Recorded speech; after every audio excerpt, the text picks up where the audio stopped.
Do you have some people in your life that when they speak, you are hanging on to their every word, every sentence they say, every phrase, every paragraph? You're sitting there and you're listening. You're focused. You're like, what is this guy going to say next? This is highly valuable information. Let me listen. Let me deep what's about to go down. And then you have some people in your life. Let me know if this fits for you. You have some people in your life that when they speak, you're just like, shut up. God damn, I am not listening to you. What you're saying isn't valuable to me. Like in one ear, out the other. You're probably thinking about something else whilst the person's speaking. Do you have those two groups of people in your life? The ones that speak and you hold on to their every word, and the other ones that speak and you're like, oh God, just, yes, keep it moving. Like, geez, Louise. Why is that? Why is it that these two groups of distinct communicators exist? Why is it that some groups of people and some individuals are able to build what I call the influence index score? Why are some people able to influence and have their opinions hold so much weight and value whilst others speak and they may as well have not been speaking in the first place? Why is that? My name is Pierre Yamfam. This is Get Out of Your Way, and we have a very, very special episode for you today because for the first time ever, I am going to be presenting one of my frameworks, which I've never done before. I've never given one of my original frameworks in any of these videos. So today's the first day that, my friends and family tell me I'm very, very good. I'm very, very eloquent, they say, at taking complex concepts and breaking it down for people to understand and take action. So for today, I'm going to actually be presenting one of my own unique original frameworks to help you build what I call the influencer index. Ooh, you're in for a treat today. But first, a little bit of accountability. Did I wake up on time this morning at 4:30 a.m.? And what is today's success principle? Catch you on the other side.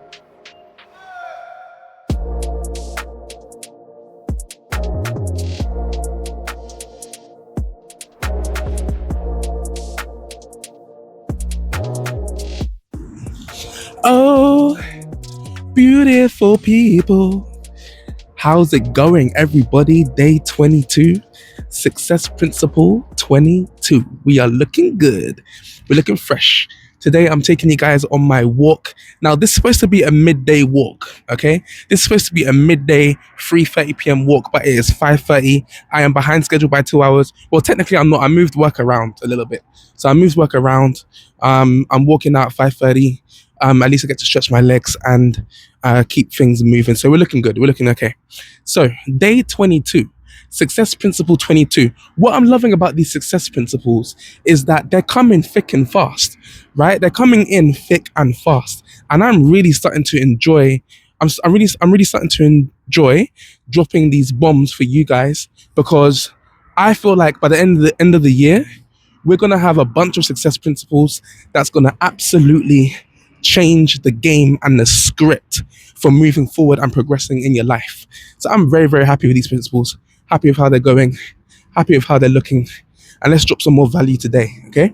So, this lighting's good. I should walk here more often in the nighttime. God damn. Anyway, so success principle 22, day 22. Let's drop the value. Now, successful people, what they are incredibly good at is they are incredibly good at listening to their own inner voice. I'm going to say that again because you may have missed it. Successful people are incredible at listening to their own inner voice. Now, you know what voice I'm talking about. We all have the voice. No, it's not just successful people that have the voice, okay? We all have the voice. Now, you know what voice I'm talking about. It's that voice in your head where you're doing something you shouldn't be doing, or you're doing something you should be doing, but often it's like, doing something you shouldn't be doing or whatever. And there's a voice guiding you in your head that tells you you shouldn't be doing that. Do something else. This doesn't feel right. Let's take a different turn. This isn't really the right way to go. I think we should do something else. That voice in your head, your ability to listen to absorb that information and act upon that voice in your head, that is directly related and directly proportionate to how successful you will be in your life. I'll say that again. That voice in your head, your ability to listen, absorb, and act upon that voice in your head, which is, some people call it the conscious, the conscious voice, some people call it the inner voice, some people call it the inner guidance, the higher self. Your ability to listen to, absorb, and act upon that voice is directly correlational. It's directly correlated to your success. Now, the people who don't listen to that voice, the people who reject that voice, don't listen to it, decide not to act upon that voice, those people end up unsuccessful. And that inner voice, that inner consciousness, is a very powerful voice. And successful people are extremely good at listening to that voice and saying, "Yep, I'm gonna act upon that." Because that's my, some people call it the gut, some people call it intuition, some people call it the consciousness. But successful people, no matter what they call it, they listen to it often, and they're very good at listening to it. And they're actually seeking it sometimes. Okay? So, success principle number 22, day 22, is successful people are extremely good at listening to their inner voice. I want you to find your inner voice and think about how you can leverage that throughout your proceedings, throughout your business operations, projects. When you're in bed and you're finding it difficult to get up, when you want to eat that snack when you shouldn't, when you want to do that thing that you shouldn't, listen to that inner voice. Think about the best next step, right? Think about, what's my voice telling me? My voice is telling me, I shouldn't be doing this, or I should be doing this, or I should really get up. Listen to that inner voice and really take heed. Okay? Day 22, success principle 22. Become friends with your inner voice. Ooh, that sounded nice. Might bang that on a t-shirt. Become friends with your inner voice. I think I'm going to take you guys on more walks. I really like success principles on these walks that we do together. They're really nice. Next time I'll do it in the daytime, so you can actually see me. Jesus, all you can see is my teeth. That's not good. I'm not doing that ever again. All right, guys, I will catch you in part 3, the breakdown. And from what I remember from my planning, today is a very, very special day. And it's a very, very special breakdown, because I believe I'm bringing one of my first ever original, unique frameworks into the world. So this isn't the first framework I've ever done, but it's the first time I'm going to bring one of my unique frameworks. I think I mentioned to you guys that my friends and family, they feel like I'm extremely good at breaking down complex concepts and making it really easy and digestible. And that's what part 3 of the breakdown is all about. So I actually have, I've created a unique concept and a unique framework that I think will change the game for you guys. And I cannot wait to share it with you. So I will catch you guys in part 3, the breakdown. Peace. Yes, that walk earlier today was a good walk. And we were talking about the inner voice. People, I'm telling you now, if you can connect, attach, absorb, understand, and listen to that inner voice that's telling you the right thing to do, it is your higher self. It's your deeper consciousness. It's your subconscious trying to come through and give you guidance. Women's intuition, men's intuition, the inner voice, the higher consciousness. Take time to listen to that voice. It is guiding you. Hopefully it's your own voice in your head and not someone else's, but it's guiding you. Okay? Take heed on this one, day 22, success principle 22. Incredible. So, part 3, the breakdown. Earlier on, we asked a crucial question to your life. We asked, why are there 2 groups of people in your network? One group of people that when they speak, some individuals when they speak, and it's like, I just can't get enough of this guy or girl. Like when they're speaking, it's just so valuable, and I'm just, I wish I could take notes and just, this is incredible when they speak, holding on to their every word. Then another group of people, It's like they're speaking and they may as well just not be speaking. It's going in one ear, going out the other. You're thinking about what you're having for dinner, what you did last night, what you didn't do last night. You're thinking about all these things and you're just not taking in anything. It's not working. Why are there these two groups of people? And how do you get yourself into the group of people with heavy influence? That is what we're going to be breaking down today. Okay. So, as you know, we like to map out and understand the problem. Then we like to do a little shift into the solution. Okay. So that's what we're going to do today, as always. So, the problem. First and foremost, let's set the record straight. Society has attempted to teach us that everyone's opinion matters and everyone's opinion is equal. This is a load of baloney. I get so worked up and angry when I'm listening to this BS, bullcrap. This is false, red flag, false information. Everyone's opinions is not equal. Everyone's opinions are not the same. Everyone's opinions carry weights, different weights. People's opinions have different weights based on a set of criteria, which I am going to break down for you guys today in my influencer index framework. There are set criteria that allow your opinion to carry weight when you are speaking to someone else, when someone's speaking to you and you're sharing your opinion. There are set things, there are set contributors, I call them, which allow you to have more or less influence. Everyone's opinion is not equal. Don't kid yourself. We're going to break it down today. Okay?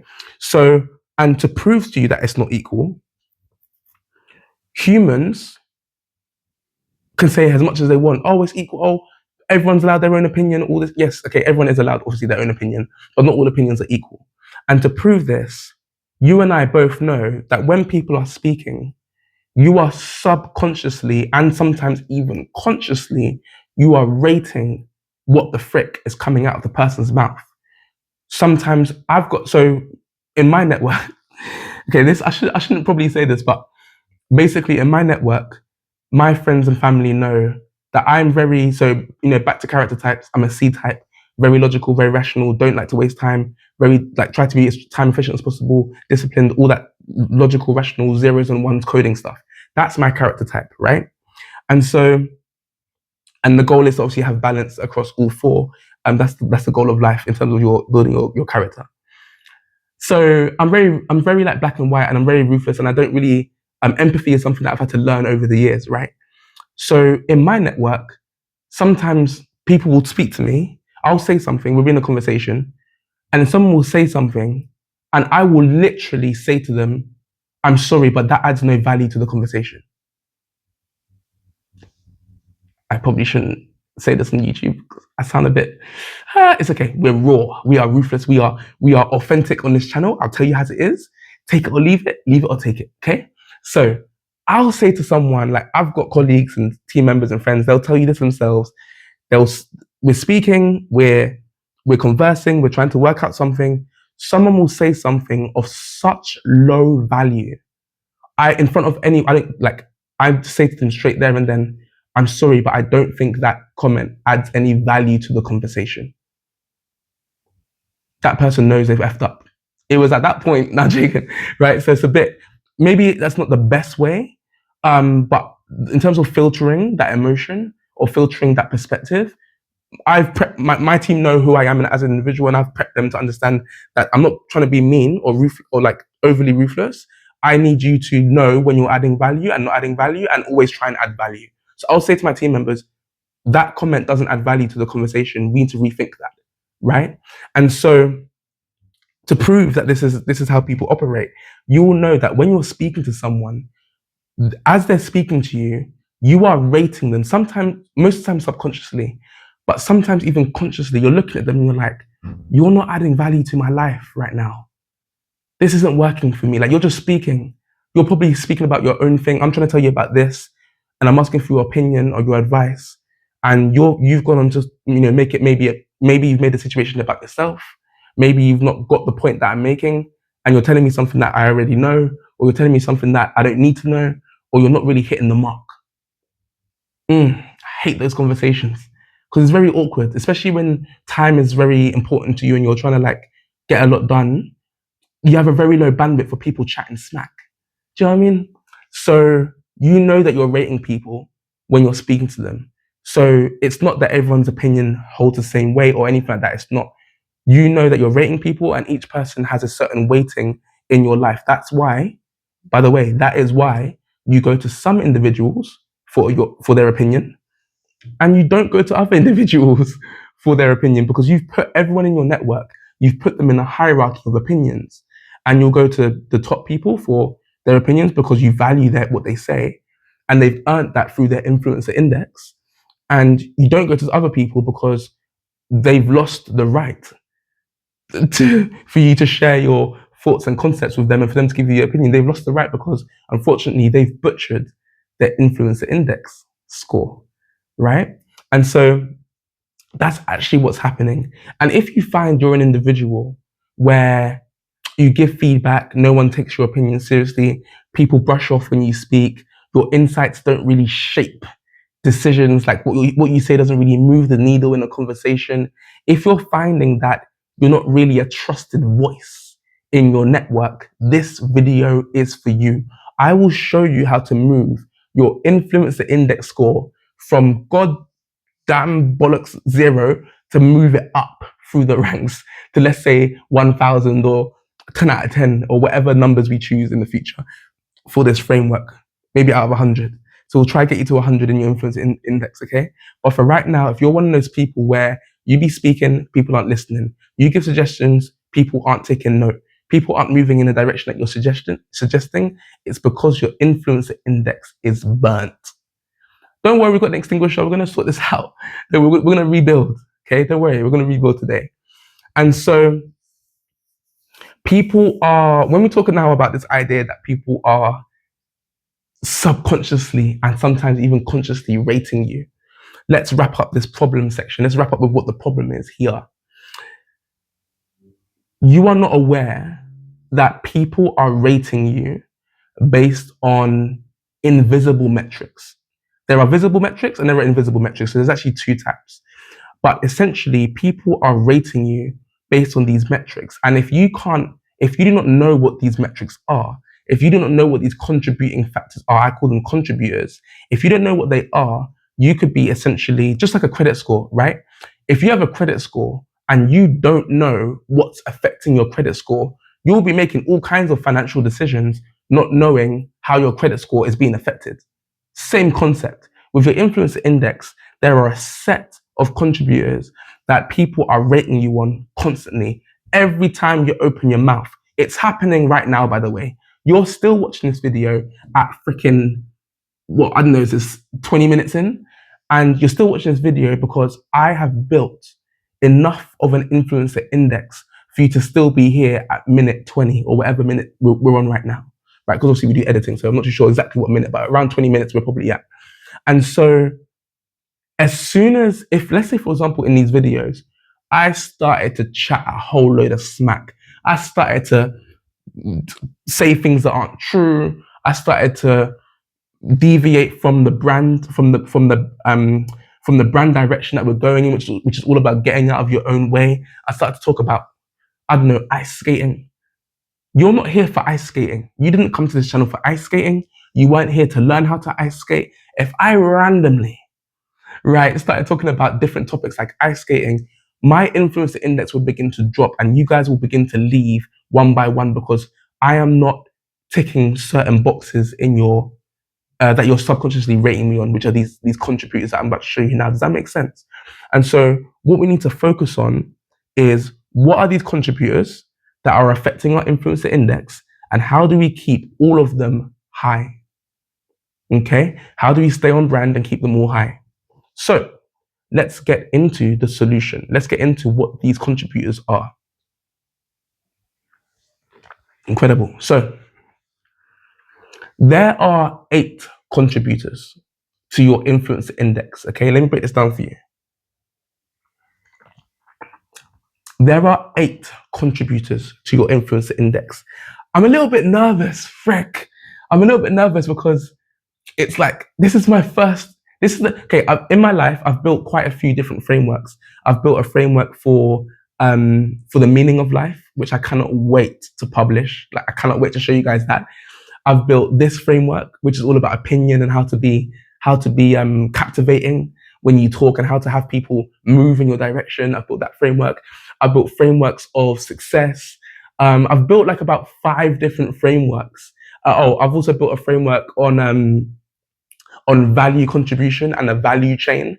I remember describing this value chain contribution thing that I created to one of my friends or one of my contacts in a mastermind, and the guy's jaw hit the ground. He was like, Pierre, the guy actually said to me, can I take this for my own channel? And I was like, do as you please, because I am in an abundance mindset. So do you know what I mean? Like, if you want to take it and use it, even though I've just literally presented you the framework and you want to take it and use it, be my guest, because I'm a vessel. And when I connect to the muse, meaning when I connect to my higher self and the infinite wisdom that is, I'm just happy to produce whatever comes out like from that experience, right? So if you want to have it, take it. It's not a zero-sum game. There will be many more frameworks I'm going to create, I'm sure, because that's what I do. I'm a vessel for this teaching and information. But nevertheless, I am nervous because this is my first framework that I'm telling everyone. Don't judge me. Ego, go away. We're here to deliver value to the people. Sometimes you've got to talk to your ego. Tell it to get out of here. Do you know what I mean? So let's jump in. Framework number 1, frick me. So there are 8 contributors to your influencer index.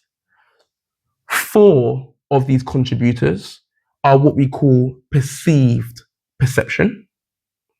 And then the other 4, or even when we say perceived perception, is more, we'll call it more perceived presence, okay? So there's the perceived presence, which there are 4 of those. And then there's a conversational presence, and there are 4 of those. So there are 4 things that people perceive, and there are 4 things that go on within the conversation. And all 8 of these contributors actually affect your influencer index, okay? So first of all, let's talk about the perceived. Yeah, let's talk about the perceived presence. Now, the perceived presence are things that people can see, things that people can perceive, okay? These 4 are, number 1, your body image.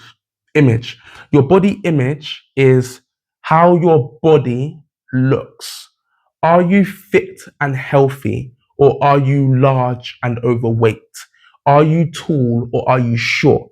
Are you skinny or are you muscular? Are you thin or are you slim? Are you wide or are you, thin? Like, all of these dimensional factors to your body shape affects your influencer index. Meaning, if you are very thin and scrawny, that affects your influencer index adversely. And if you are overly big, like overweight and fat and overweight, that will also negatively influence your index.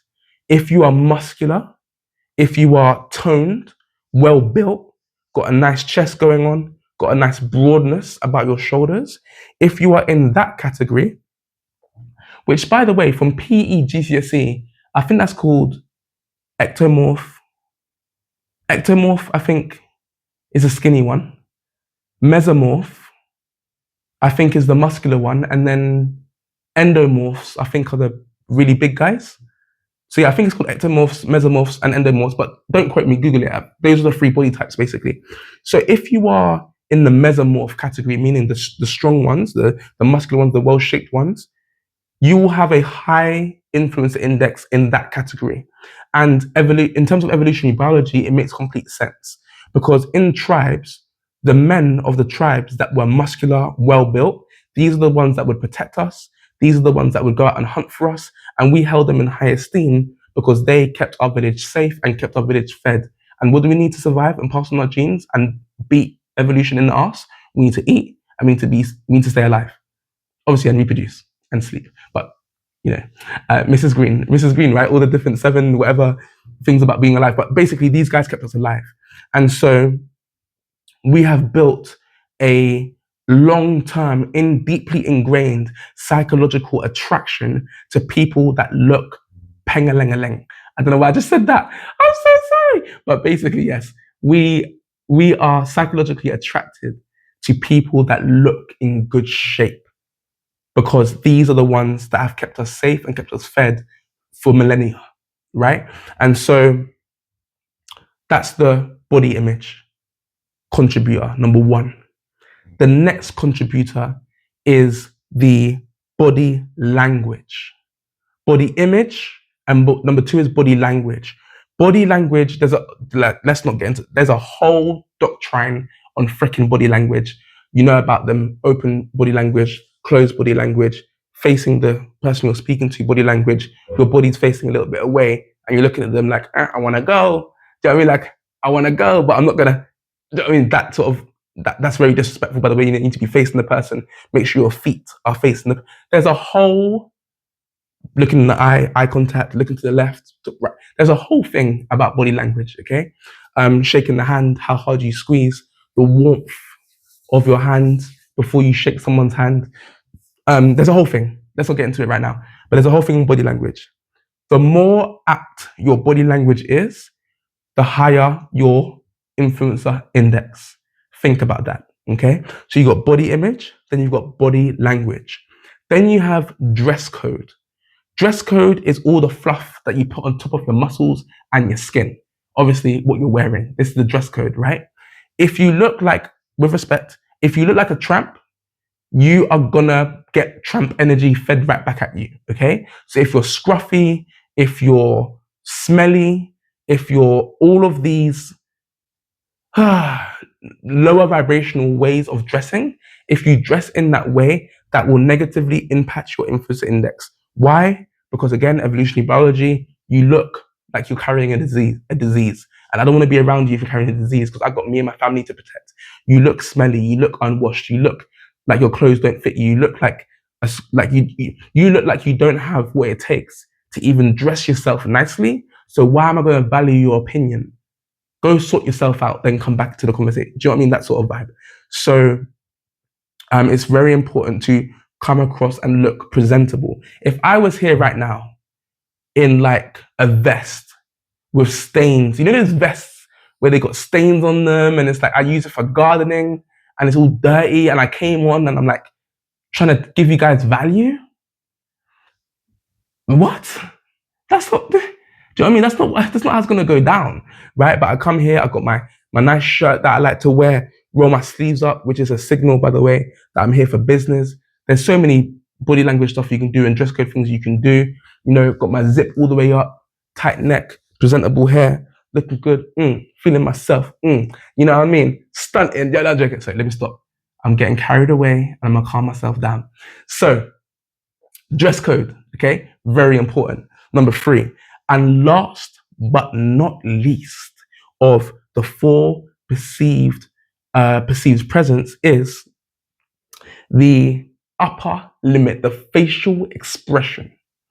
Now, the reason why facial expression and facial appearance is different from the body image is because, have you ever noticed how you can get some fat people? I'm talking large. These people are overweight. But when you look at their neck, from their neck upwards, they're freaking gorgeous. Guys and girls, they happen to both genders. All the genders. Have you noticed that? You can get some fat person like, this guy's large.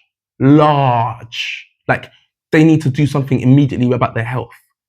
But when you look from their neck upwards, they are drop dead. They are so beautiful. It's actually scary. Have you noticed those people, right? Those guys and girls.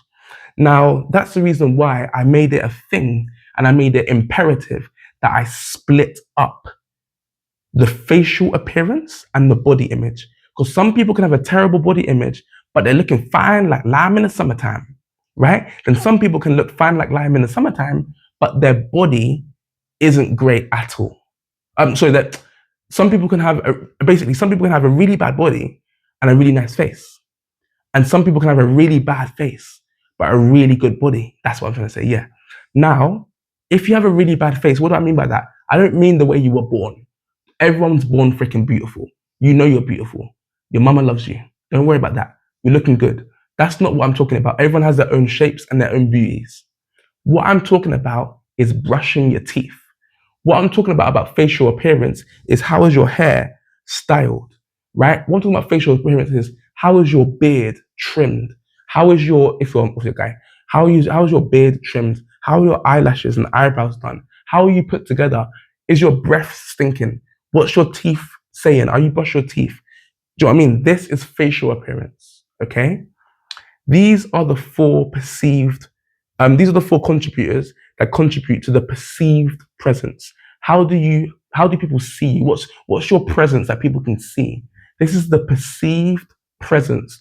Four contributors: body image, body language, dress code, and facial appearance.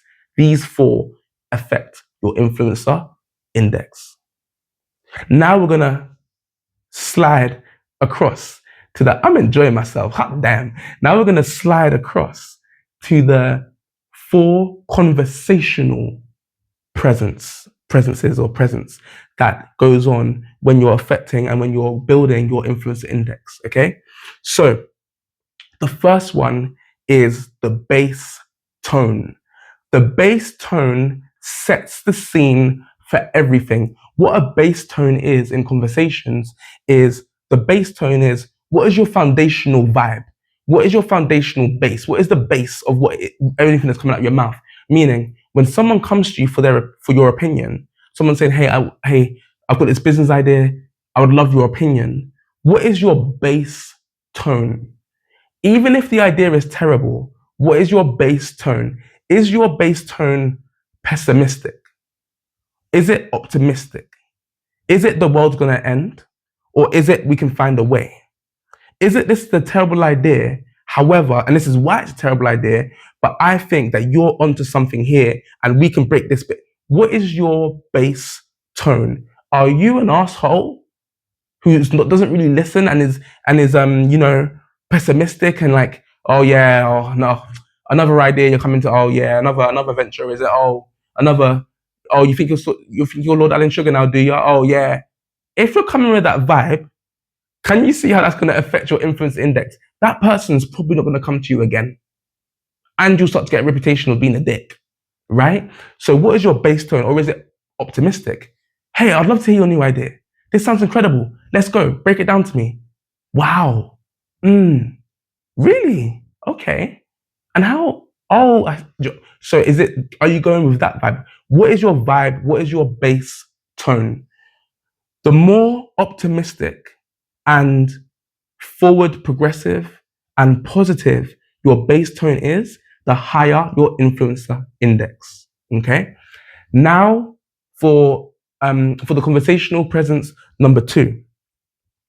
Once you've got your base tone in place, you then want to make sure that you have your you have your what I like to call patient curiosity. Now this is an art, people. Patient curiosity. Let me drink my drink because I'm about to go ham. I shouldn't say ham because I've got Muslims listening to this, but I'm about to go in basically. Okay. Number 2 is patient curiosity. There is a way in conversations, there is a way to cut someone through with respect, and there is a way not to cut someone through, or there's a way to cut someone through with disrespect. The people who don't understand timing, conversational scripts and timing, and understanding the tonality of someone's voice when they take a pause, whether you can interject or whether you need to wait, whether they've got more to say. This is an art, and you learn it through speaking to a lot of people. The more people you speak to, the better you will become at this art, okay? Patient curiosity is showing someone that you are highly, highly engaged in what they're saying. You understand what they're saying enough that you're able to ask intelligent, curious questions. But the real essence of the art is to wait for the right time to speak. Cutting people through when they are speaking is one of the most detrimental ways to F up your influence index. Full stop. The person feels trodden over. The person feels you've cut them through. The person feels you're not listening. The person feels you're trying to make it about yourself rather than it being about them. Try your best not to cut people through. And if you are going to interject, you need to do it at the right time. And you'll learn that with practice, okay? But you want to practice now patient curiosity. Patient curiosity is where you sit back with such calmness, you sit back with such suave and confidence that you're looking at them, you're engaging, your eyes are listening, you're nodding your head, you're giving affirmations like acknowledgements. Oh, damn, raw, that's crazy. Okay, tell me more. How does that work? That's sick. You're doing that stuff and you're engaging and you're looking at the individual. Sometimes you can even lean in and say, damn, that sounds exciting. Tell me more about that. That's crazy. Thinking like this. Right? Now you're doing your thing like that. And what you want to do is you want to collect all the information, then you want to ask curious questions, which lets the person continue going. That's how you build engagement. That's how you build the feeling that the other person will feel like, damn, this Pierre guy, he really gets what I'm saying. He's actually like, like we're flowing right now. We're in flow. I'm going. I'm talking, right? Give them that space to reel off whatever the frick it is that they're trying to tell you. Okay? So you want patient curiosity. You're curious, but you're patient with it. You let the person speak, then you come in when it's time. It is an art. Get your paintbrush out because it's an art, right? So that's number one, which is the bass tone, right? Once you have the bass tone, number two, you want to get into the patient curiosity. Then with the patient curiosity, eventually it will be your time to speak, right? And when it's your time to speak, you want to come through with what I like to call execution clarity. Oh, we're getting somewhere today. Execution clarity. With number three, execution clarity, what you want to make sure is that when you are speaking similarly to this, how I'm speaking now, super clear, executing, know what I'm saying, confident. You want to speak with an air of, I get where you're coming from, and I'm gonna now tell you what my opinion is, whatever the situation, obviously various situations you could be in, but I'm not gonna deliver to you my thoughts. But when you speak, you want to speak with clarity and you simply want to execute. You want to hit the mark, give them what they came to you for, which is your opinion. Show them you understand what the situation is. Be clear, execute, deliver your thoughts, enunciate yourself, present your ideas in a clear, formal, not formal necessarily, depending on what the situation is, but you want to present yourself in a clear and structured, is a better word, in a structured manner. You will have people eating out of your hand if you're able to have an incredible bass tone, which is positive, optimistic, forward, progressive. If you're able to have patient curiosity, which is letting people speak, asking really intelligent questions. And then when it's time for you to speak, you're speaking with clarity and you're enunciating yourself. You're saying, this is what I think about the idea. I think this, I think that, I think this connects with that. And I think this is here and this is there. Have people eating out of your hand. And within that, or after that, which is part three, having execution clarity to improve your influence index, you then want to round it off, or obviously have it as part of the whole mix, but you then want to lean into part four, which is content elevation, or we can call it concept elevation. Concept elevation is where you drop the mic. Concept elevation is where you really get people to buy another ticket to come back for your opinion, right? It's like people are buying tickets to say, oh, Pierre, can I have your opinion? Like that. Oh, and I forgot to mention, I am that guy in my network, by the way. I didn't even mention this at the beginning. I should have done some reputation and authority building at the beginning. So you guys are aware, I am an expert. That's why I created the framework, because in my network, I am that guy. I am the guy that my friends come to. I don't really have friends. I said it in my last video, but my colleagues and my team members and people who are my colleagues and like work people, and we're friends, it's sort of like that. They come to me and they say, Pierre, what do you think? Pierre, what do you think? What do you think about this? Okay, I do have a couple of friends. I've also got people in masterminds as well who highly value my opinion. And the reason why my influence index is so high It's because I smashed naturally. I can't say naturally, obviously I've built these skills, but I didn't have a framework to do this. I just did these 8 things very, very well. And so now in my network, I can show you my WhatsApp. People are coming to me all the time. Pierre, what's your opinion on this? Pierre, what do you think about this? Pierre, I was thinking of doing this. What do you think? They're asking for my opinion because my influence index is rocket ship high. So I built it like that. I didn't know I was building it like that, but that's what I was doing. And I codified it. I was like, oh my God, I do these 8 things really, really well. Okay. So then you want to get into concept elevation, part 4 of the conversational presence. Your conversational presence, which is the part 4 of your conversational presence, is this concept elevation. And this is where you bring home the bacon. Okay. Now, what you want to do is you essentially want to take that person's idea, the business plan they're pitching to you, the idea they had, whatever they've come to you for their opinion, a project, whatever. You want to take that concept and you almost have to elevate it. If you are an intelligent individual, if you were truly listening throughout that person's time they were speaking, your brain should be able to connect certain dots that they haven't seen because you're just a different person. You've had your own experiences. When you're presented with an idea, you'll see it through a different lens. And so what I want you to do is take the person's concept, take the person's idea, and I want you to elevate it. Elevate the concept elevation. Take the idea and make it better. Make it better marginally. Make it better massively. Micro changes, macro changes.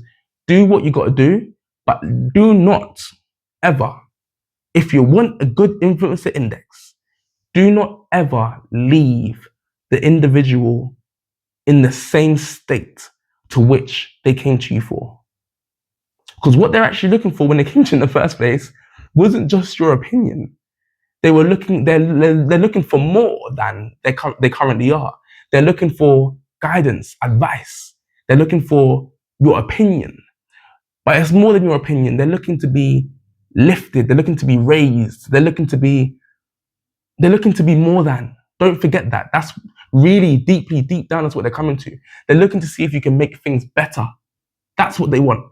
And so try your best to never ever leave an opinion asking conversation without making the other person's concept better.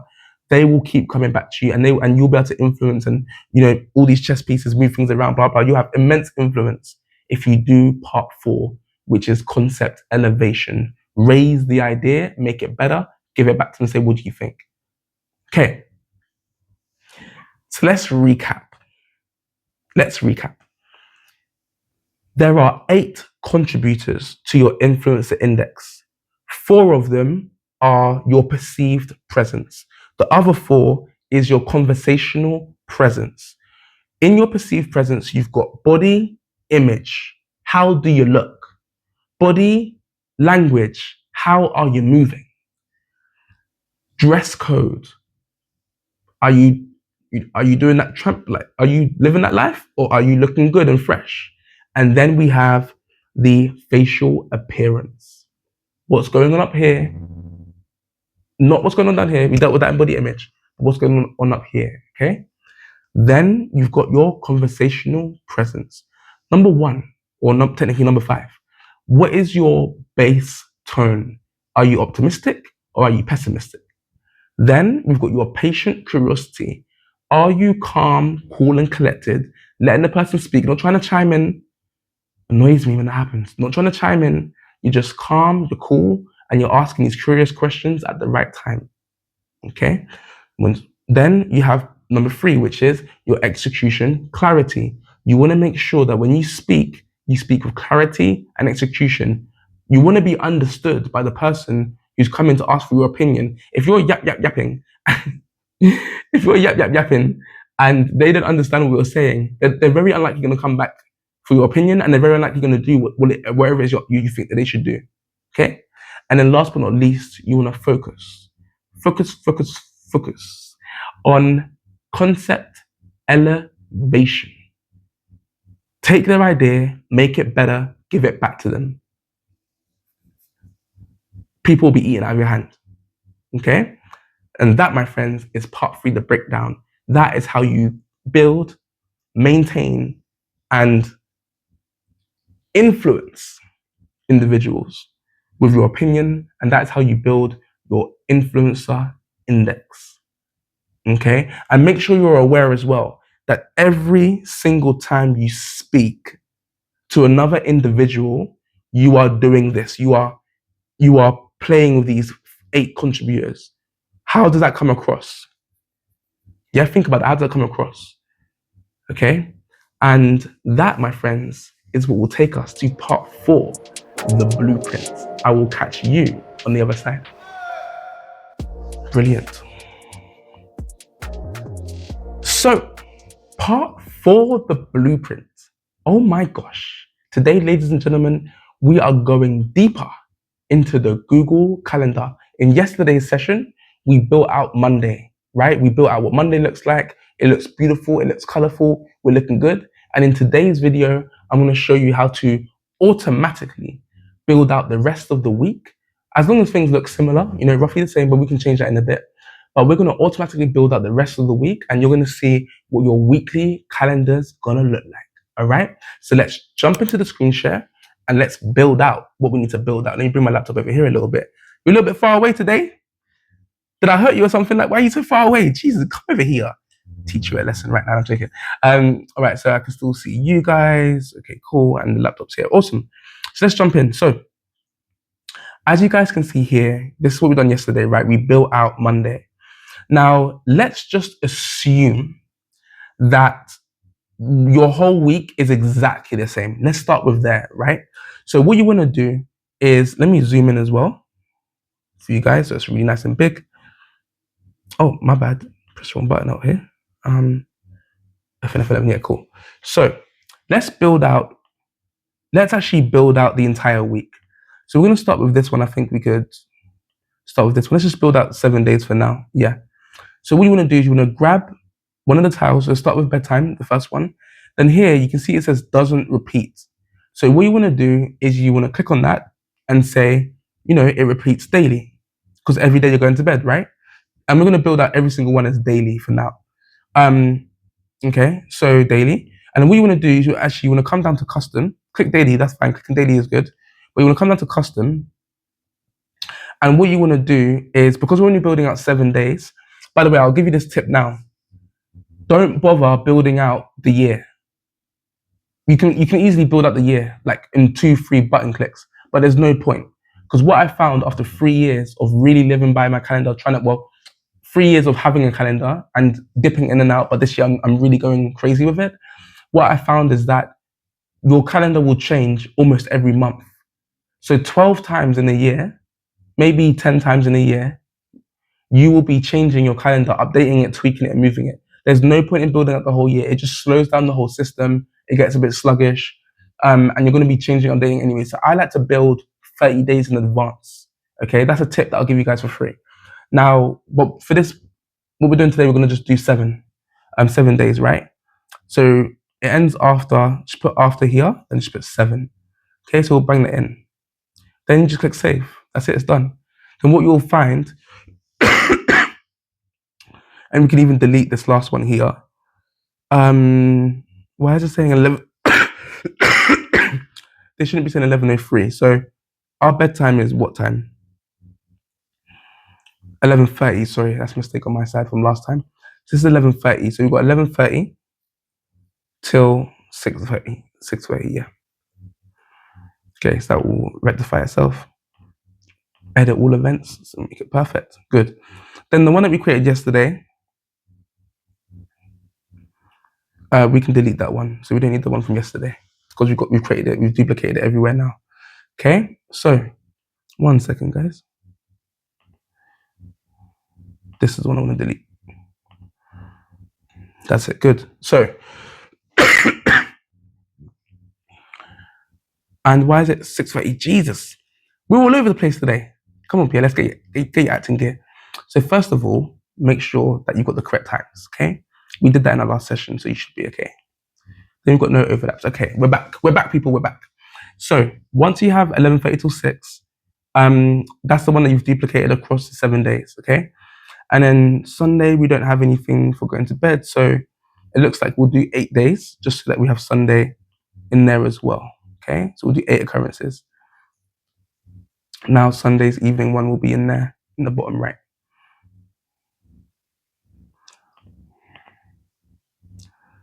Yeah, brilliant. So it's there now. Okay, brilliant. Now what you want to do, you can even minimize this to make it a little bit bigger. Now you want to do what you want to do is you want to do the same thing for every single one, but this is much smoother now because it's set up, right? So morning routine, simply click edit, repeats. I think you can put custom. Again, click daily first because that makes it easier for all of them to come through. Then click after, and then I think this one you can put 7 because you don't need it for the Sunday. So let's see if 7 works. Yeah, 7 will do. 3, 7, perfect. And then this one's for the next day. Yeah, perfect. Okay. Then deep work, same thing again. Edit, daily, then custom, after, and it ends after 7 days. When you do yours, it'll be for the whole month, right? So it'll be for 30 days. Yeah. So we're just doing this very simply as if everything is the same throughout the week. Okay. So I'm gonna smash this out now and speed this up for you guys.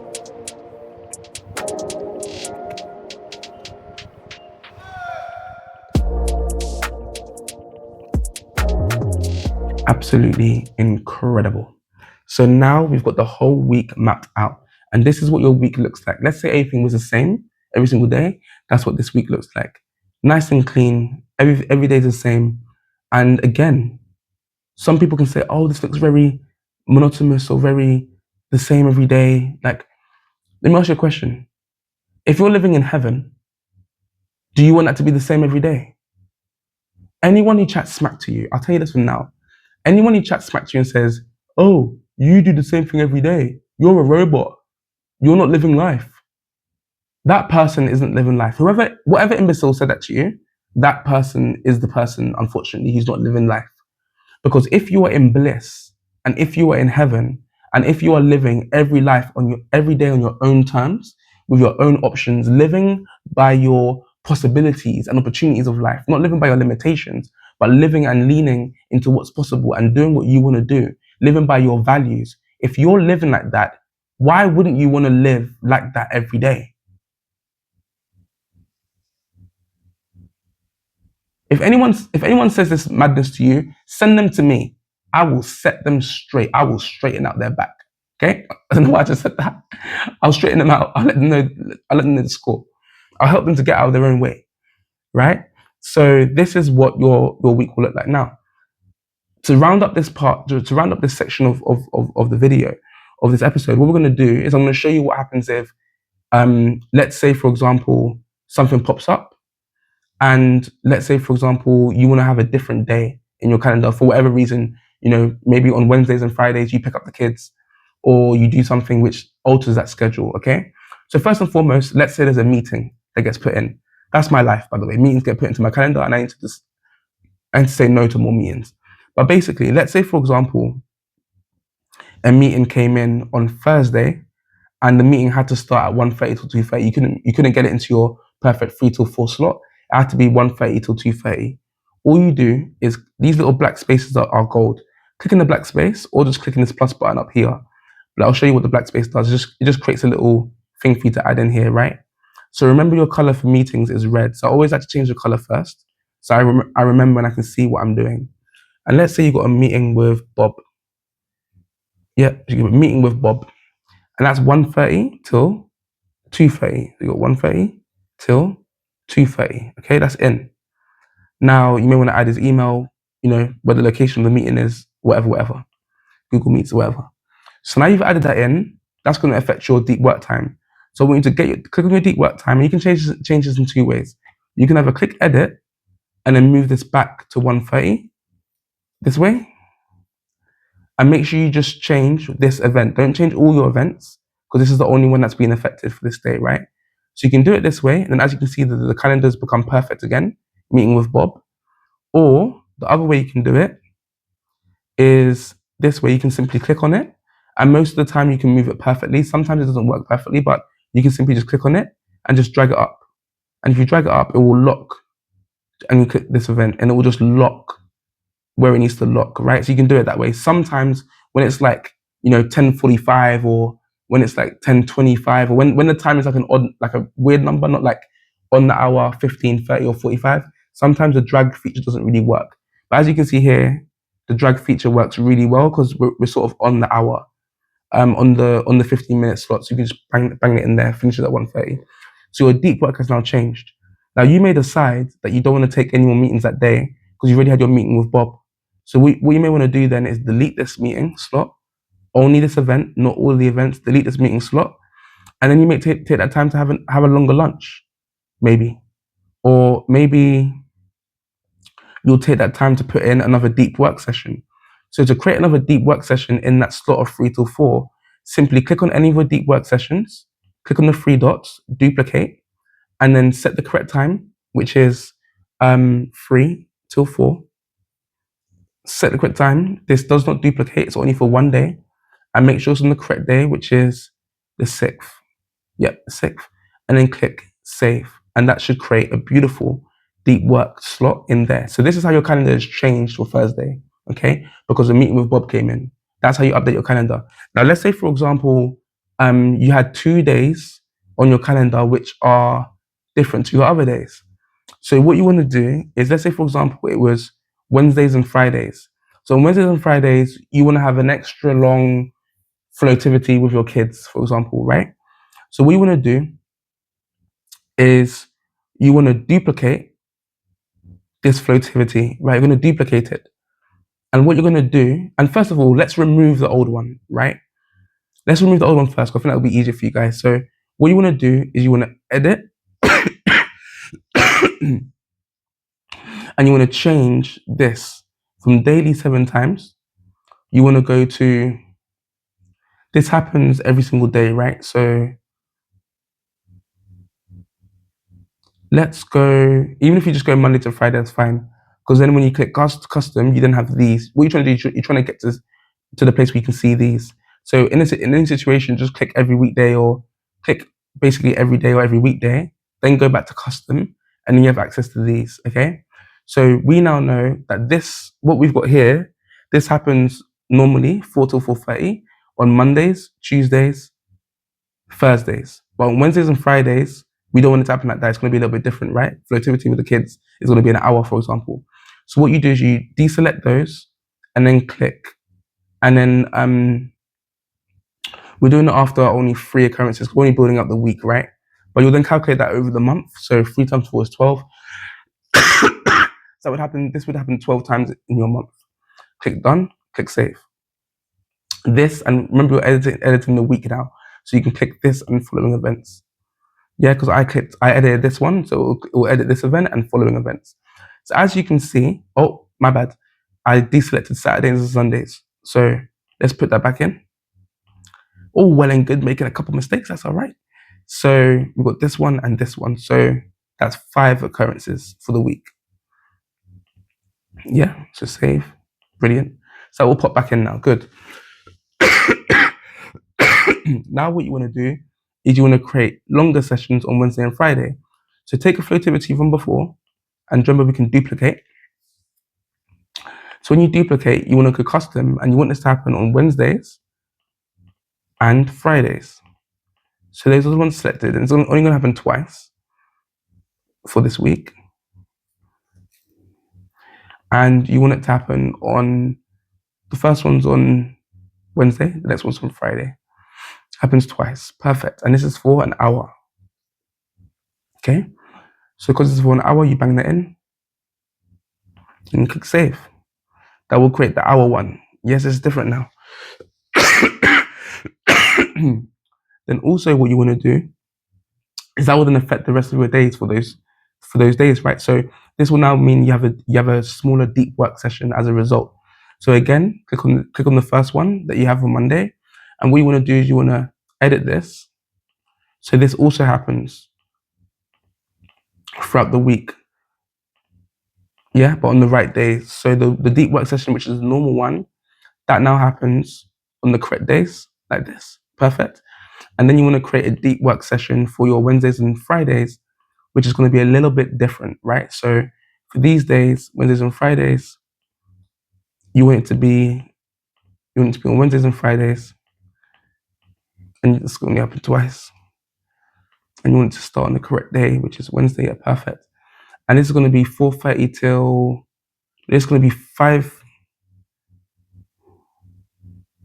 I think it's 5:30, right? Till 7:30. Let's double check that.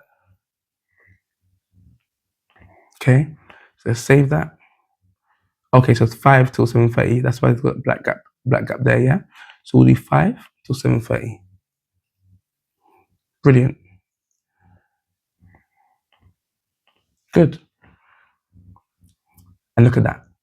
You've just created Mondays, Tuesdays, Thursdays, Saturdays, Sundays, perfect. And your Fridays are adjusted. So this is what your calendar looks like. Okay? And that, my friends, my incredible people, wraps up part 4, the blueprint. How you're feeling? Let me know in the comments, how are you feeling? I feel like this video was incredible. I loved part 3, the breakdown. And now we got into part 4. We mapped out your whole week, and we are days away from giving you access to this incredible document. And in fact, I think it's on Tuesdays that we normally give access. So what we're going to do is we're going to give you guys access to this tomorrow. But essentially it's on Google, so we can't really give you access, but we'll find a creative way to get you guys in and get you guys going. Okay? So that wraps up the video. That wraps up the episode. My name is Pierre Yamfam. This is Get Out of Your Way. I am feeling myself today, and I will catch you in tomorrow's episode, day 23. God damn. Peace.